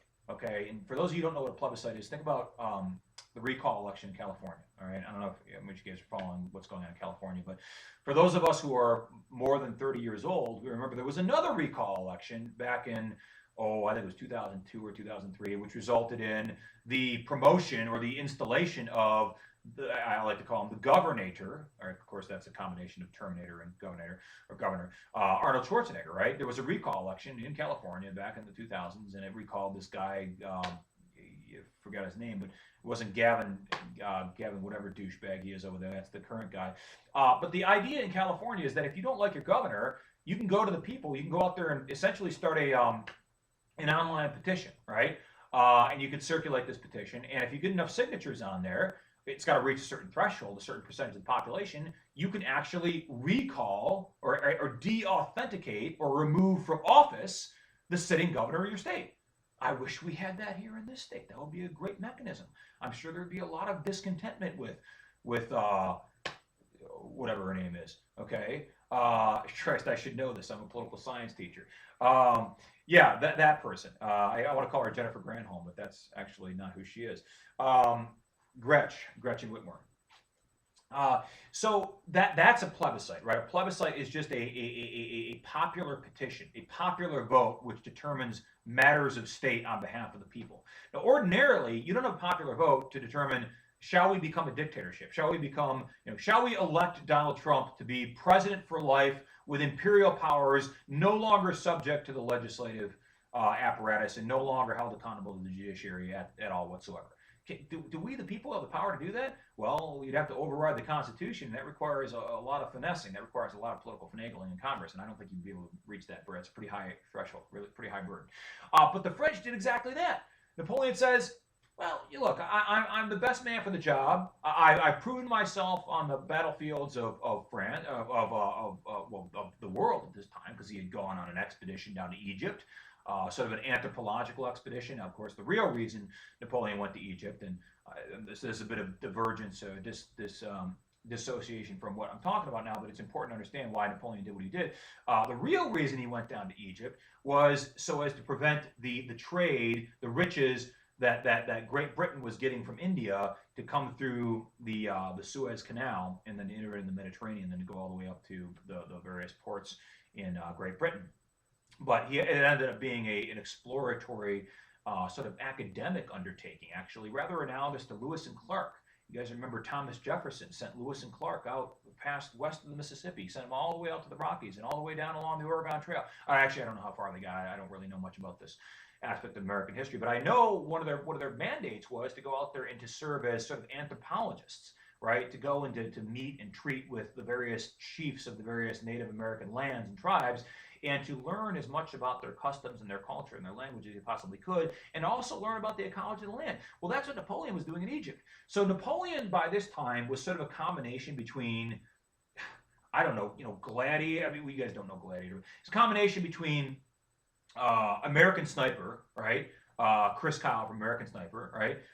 The biggest, baddest, most hardcore Delta operator warrior that you could possibly imagine. Combination of that, a little bit of James Bond, a little bit of the guy from the Dos Equis commercials, the most interesting man in the world, right? He's kind of a little bit of that because he went to Egypt and he did some exploration down there. And he's a little bit of Julius Caesar because he's a very politically shrewd, sort of very smooth Machiavellian operator, right? So he's all those things wrapped up into one. And he says to himself, and he says to the people of France, look, I am the ideal person to command you. I'm just, I'm fair, I'm reasonable, I'm incredibly brilliant, I'm a shrewd military tactician, I have the respect and the admiration and the adulation of the army. Who else? Who else is fit to command France? And of course, it begs the question, well, why are you submitting? Why are you suggesting that France needs to be commanded?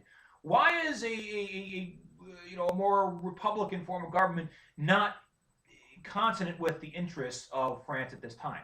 Because France is going out there and making war with all these European countries, and they're as I say, they're going out there and they're exporting liberty, they're exporting Republican ideals, and you can't do that unless you have a highly efficient system which is very good at disseminating orders. All right, and so I keep coming back to this great quote from Gladiator. Any quote from the movie Gladiator is a great quote by definition. But Joaquin Phoenix's character, he plays Commodus, Emperor Commodus, the son of Marcus Aurelius, and he says to Lucilla, his sister, who he has an incestuous relationship with, he says, because she's debating whether or not he should disband the Senate, the Roman Senate. And he says, but Lucilla, what you fail to understand is that it takes an emperor to rule an empire.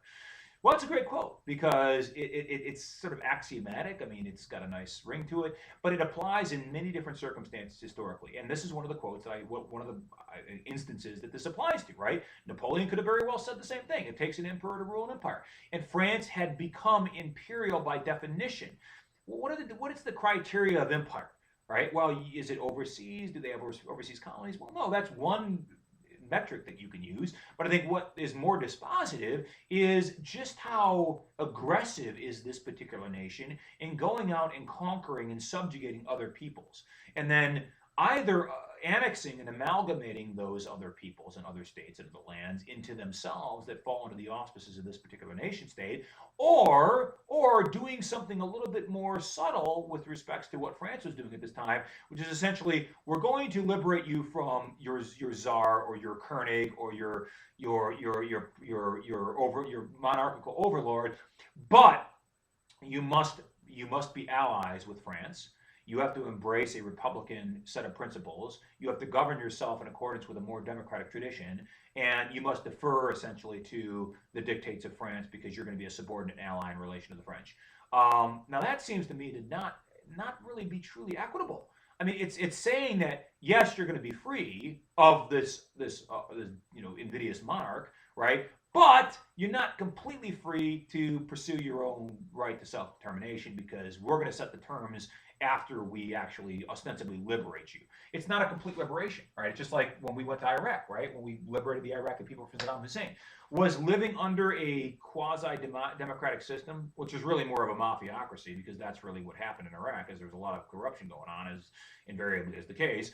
But was that better than being tortured to death by Saddam Hussein and being raped to death by his sons? Yeah, I would say that's probably better, even though you've got sort of the incipient version of ISIS beginning to take hold in places like Sadr City, right? You have that, and that eventually metastasizes into something absolutely atrocious. But notwithstanding that, you have a system which is certainly more conducive to the furtherance of human liberty and certainly the preservation of life and property than you did before. But that's not to say that the people have complete control, discretionary control over their own self-determination, their own future. Same problem in Europe at this time. So I know I got a lot of loose ends out there, and I know I got to try to tie this all up because I'm coming up to an hour and a half, and I promise you I'd be done about 15, 20 minutes ago, and I'm not. Let me just make sure I've covered all my bases, guys, because I really do have an obligation to ensure that I talk about this stuff in a way that is fairly comprehensive, because I'm going to ask some of these questions on the test. So I'll just finish up by talking about this, going back to the analysis that I was conducting with this, the difference between Europe as ruled by kings or monarchs and Europe as ruled by Napoleon. You can say what you will about Napoleon betraying or in many ways repudiating the ethos of the revolution, because eventually France metastasizes into an empire, and an empire by very definition, to my mind, because it's autocratic, because it is ruled by a singular executive authority who is not held accountable to any sort of other branches of government. It is therefore, I think, in principle and in operation and by definition, inimical or antithetical to the ethos of democracy and the ethos of republicanism and the ethos of all the sorts of traditions or the values, the virtues that were associated with the French Revolution. I think it's a great irony. Okay, I don't know if it's a tragic irony. Certain historians say it's a tragic irony because of what resulted, right? You take a consequentialist approach and you say, what happened as a result of Napoleon ascending to the throne of imperial France? Essentially, not proclaiming himself emperor, right? It's important to understand that, right? Because he got enough people, he got enough signatures, right? It's like a plebiscite. It's like a recall election in California, right? California is that way. That's west of me, right? That's why I keep pointing over there. He essentially did that. He went directly to the people and said, yes, check the box for if you endorse the proposition that I, Napoleon Bonaparte, become emperor of the French people. And something like 98% of the French people voted yes, right? And they voted to assent to that proposition, right? Now, what does that say? Does that lend greater authenticity and validity to the power and the authority that Napoleon subsequently has in furtherance of his imperial majesty, shall we say? The French people, and especially the French soldiers, but even the French common citizens, should they have a greater degree of deference and obedience and loyalty to Napoleon, vis-a-vis Napoleon in his capacity as the monarch of the French people, because that's essentially what he becomes. He becomes an emperor, and an emperor is a form of monarchy. It's the ultimate form of monarchy. Do they have a greater loyalty to him than the common subject, the common serf, or the common peasant, or the common, whoever they are, living in poverty, in abject poverty in backwoods Austria? The loyalty that person owes to the Archduke of Austria or the Queen of Austria, whoever it happens to be. That person doesn't really feel any intrinsic loyalty or obedience or fealty to the overlord, because they had no part in conferring that authority upon that person. That person merely inherited their right to rule that state by virtue of who their parents were, right? Now, that's aristocracy. Now, isn't it interesting that Napoleon seeks for himself the title of emperor? Why do you think he seeks the title of emperor? Napoleon wanted to, in many ways, by virtue of becoming emperor, he wanted this to be evocative of several historical times. First of all, he wanted this to be evocative of the Roman Empire. And he was to the French people as Caesar, or actually more accurately, Octavian Augustus, who was the great nephew of Caesar and later became the first emperor of Rome. He wanted to be like that to the French people. And the reason he wanted to be like that is because if you look at what Rome was to the rest of the Mediterranean world in the first millennia, Rome was in many ways a liberating force because it overthrew these barbarian kingdoms which ruled in accordance with very savage, very brute sort of principles, which were not very equitable, which were not very just, which were not very egalitarian. And yes, you could say, well, Rome was a dictatorship essentially, but at the end of the day, Rome brought Enlightenment principles. In a classical sort of meaning, it brought Enlightenment principles. It brought writing. It brought literacy. It brought the ideals which the Romans had as a part of their culture. And so I think that what Napoleon was trying to do is he's trying to say that I, in relation to the French, am in many ways evocative of or synonymous to the Roman Empire and the Roman Emperor in relation to the rest of the world. That I too am going to be an illuminating influence. That I too am going to be an enlightened ruler. That I too am going to go out there and liberate the masses from the darkness of tyranny that surrounds France at this time. So I think he very deliberately chose that. And the title of emperor, right? What is that? What is the connotation that emperor has? Well, there's gradations of monarchy, right? You could say you could start off with a baron or a count or a marquis or whatever, right? And you go up to duke, and then you go up to king and queen, and et cetera, right? But emperor sort of supersedes all of them, okay? You don't get any higher than emperor, right? You think about Star Wars, right? Darth Sidious, Palpatine, declared himself emperor, right? He was emperor. He didn't declare himself king. He declared himself emperor, right? And again, this is evocative not just of the Roman Empire, but also the empire of Charlemagne. Okay, for those of you who know anything about medieval history, very early medieval history, the original kings of France, the Carolingian dynasty, they were called because they were the inheritors of the successor of Carol, who himself was a descendant of the line of Charlemagne. Charlemagne was a great ruler. It was a ruler that was essentially centered in I guess modern day France, but also kind of on the periphery of France. Modern day France and Germany. Europe looked very, very different in the 800s. The map of Europe looked very, very different. But he ruled about 1,000 years before Napoleon came along. And Charlemagne became the defender of Europe from the invading hordes of Muslims. He defended Europe from Islam, essentially.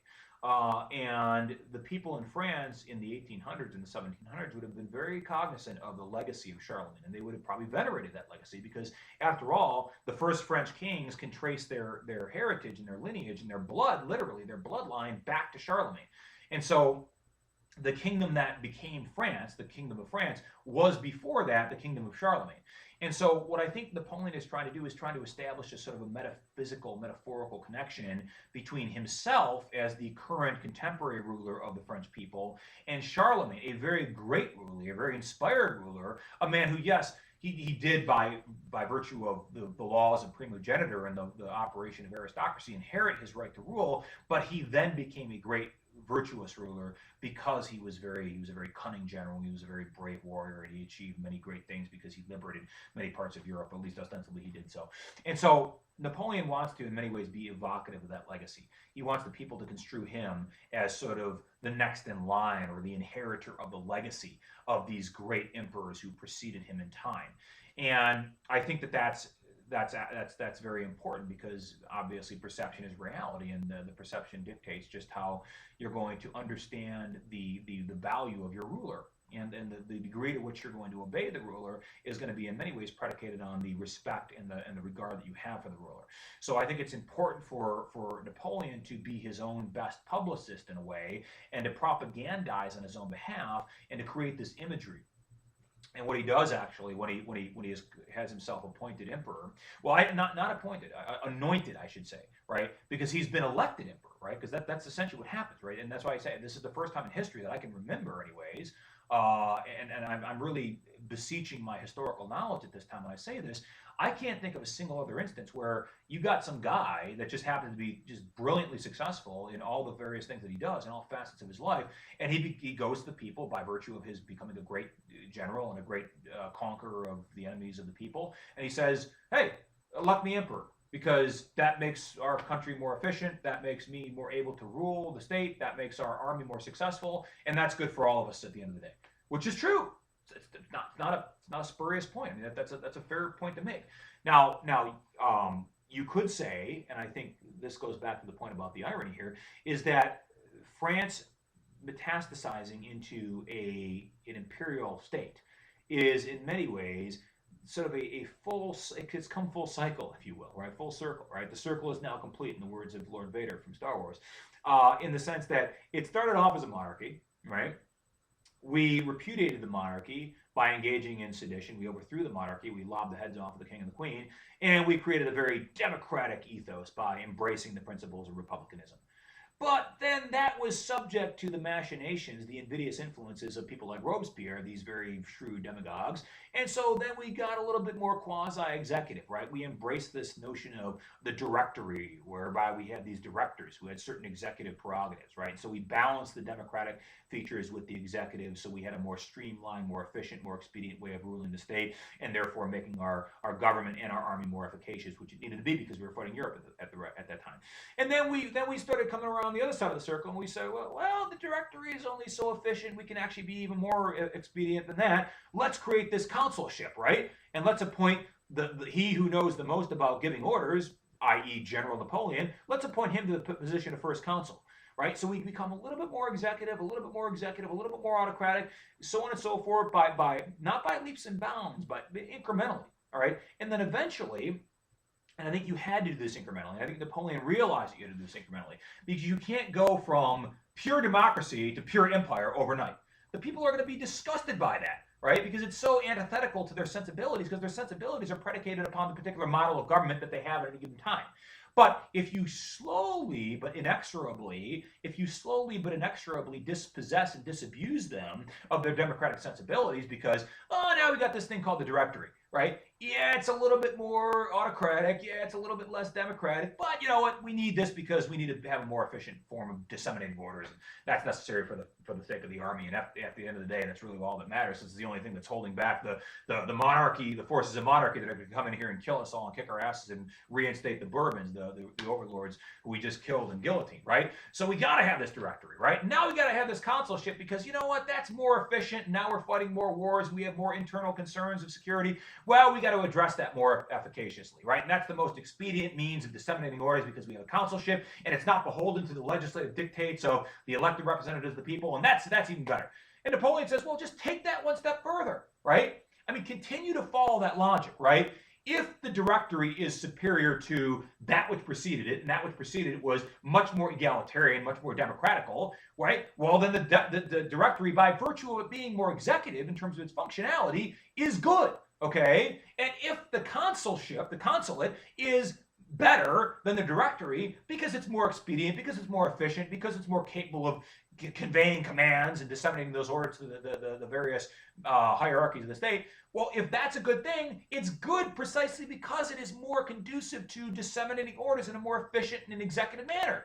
Well, if that's true, then let's just take it to its logical culmination. And what's the consummation of executive power? What's the next stage?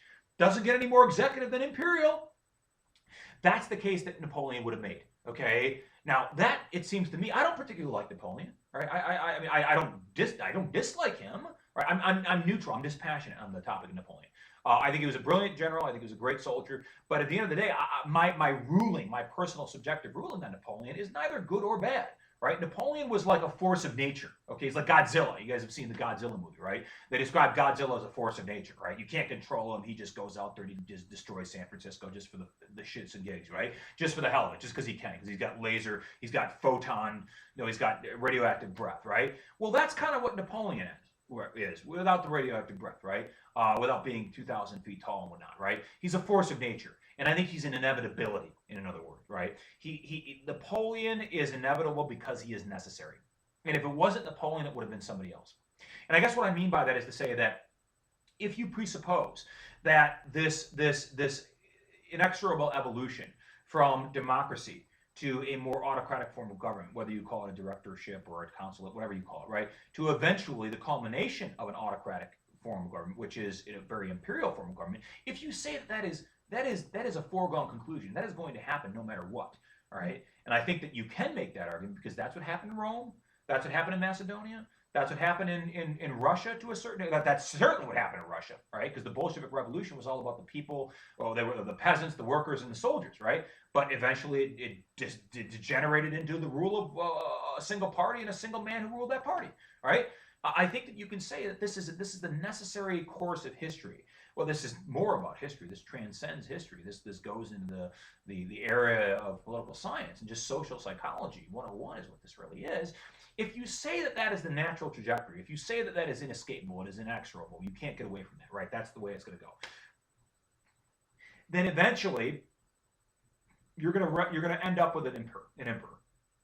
Whether it is Napoleon or somebody else, right? It could have been somebody else, right? But I think it had to be Napoleon. Well, no, excuse me, it didn't have to be Napoleon.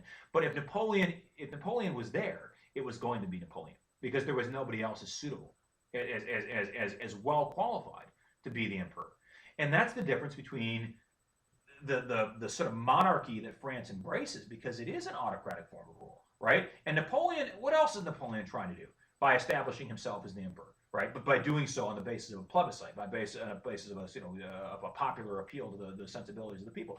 Well, he's essentially removing the possibility for the Bourbon monarchy. The Bourbons are the House of Bourbon was the family, the ruling family of France, which gave rise to Louis the 15th and the 16th and the 14th and all the rest of those Louis and the guys before them. Right? They were the ruling monarchy of France. Okay, the ones that were overthrown by the Revolution. Right, with the beheading of Louis the 16th or 14th. I can never remember whoever the hell he was. Right, Marie Antoinette and her husband. And Napoleon is concerned that, well, there's other members of the Bourbon family out there. It wasn't just Louis the 16th and Marie Antoinette. There were other members of the Bourbon monarchy. He's got cousins, he's got nephews and nieces, and so on and so forth. What about them coming along and saying, I have a claim to become the inheritor of the legacy of Louis because I'm the next in line to the throne, and therefore I'm going to assert my monarchical rights to be the next ruler of France? Well, if he goes to the people of France and he submits to them that I am the worthy candidate, the most worthy candidate, to be your ruler. And if I am to be your ruler, then I have to have complete unfettered executive autocratic power. Because to do anything else would be to hinder and encumber me and to make me less effective and less efficient, and therefore that would cost lives and that would cost us victories in the battle against these coalition forces. And so he becomes emperor. Now, he has himself crowned emperor by the Pope. Why would you involve the Pope in this? What does the Pope do? Well, if it's just the will of the people, the will of the people, they've expressed their will. 98% of them expressed their will. They're assent to Napoleon becoming the emperor. That's a pretty good form of validation, isn't it? It's a good confirmation that I got 98% of the people behind me that are willing to back me up, right? That's a lot of street cred. That means a lot, okay? The Bourbons couldn't say that. They were highly unpopular. The only thing they had was the support of the monarchs across Europe because they didn't want to lose face. But why would he bring the Pope in there to sanctify this ceremony, to superintend this ceremony, the crowning, the placing of the crown of Lombardy, which, by the way, dates all the way back. They actually say it was made of a piece of the true cross. It was a piece, one of the nails that was driven through the hand of Jesus Christ as he was up there on the cross, as the Roman centurions were driving the nails. They said that this crown traces its lineage, its heritage, its history, all the way back to the. Now, I think that's an urban legend, or that's a historical anachronism. It's a fiction, but nevertheless, it was a very ancient crown. Now, why was he doing this? Why all the pomp and the circumstance and all the trappings of this this very ostentatious ceremony? Why bring the Pope in there to actually place this crown on his head? Because the more Napoleon made this feel as though it was actually a genuine crowning ceremony, a genuine coronation ceremony, the more people, not just the common people of France, but the more people around Europe, the commoners, the aristocracy, and indeed even the monarchs of Europe, would perceive this as having some legitimacy to it. Because after all, how do you consummate your divine right to rule over people? How is it consummated? Well, a pope or an archbishop or a cardinal comes in there and they put a crown on your head. And voila, you're suddenly the king, right? And voila, because you've been sanctified by virtue of this prince of the church, this high-ranking prelate of the Catholic Church, he has placed this crown upon your head. Well, that lends some spiritual, sort of metaphysical significance to it. And Napoleon did all that. He went through all the trappings, right? He did this by the book, as it were. Okay? I think that in so doing, he gives himself the prerogative of representing himself as a legitimate ruler, and therefore completely obviating or nullifying any vestigial claims that the former House of Bourbon had to come back and assert their right to be the next rulers of France. Right, because you still have people out there that are related to King Louis XVI and Marie Antoinette, and they're going to come along with Napoleon saying, knowing that if he doesn't do it this way, they're going to come along and they're going to say, no, we're the true rulers, we're the inheritors of the right to rule France. Ah, no, says Napoleon, right? Because look, I had this coronation, I had the Pope who is the vicar of Christ on earth, the representative of Christ. He, by his own hand, by thine own hand, he sanctified and legitimated my right to rule over the French people. And not only that, but I got 98% of them backing me up. I have the respect of the army. There's no way in hells you're coming in here to overthrow me. So he did that as a means by which to legitimate, not just legitimate, but to secure and to sanctify. And by sanctify, I do mean corroborate, to secure his rule. I think he had to do it. He couldn't have done it any other way.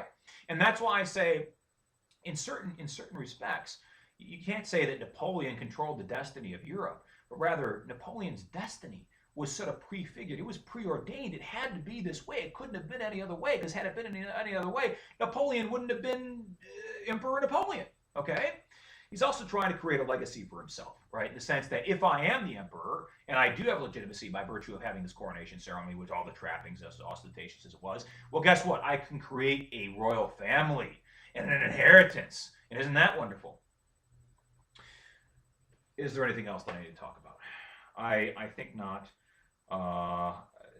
I'm going to finish up on Napoleon. I'm going to finish up our conversation of Napoleon, I should say, next time. I've still got like 4 pages, which is, and I think I talked about maybe half a page today, maybe a little bit more, which is to say that there is a lot to talk about with respects to analyzing and evaluating and assessing this particular era of history. For those of you who are worried about the slides and my deviation from them, I've said this before, but I'll say it again. The slides are a supplemental resource. I am never going to ask of you anything on the exams which will exclusively derive from the slides and which will not in some way comprehend that which I say in the lectures.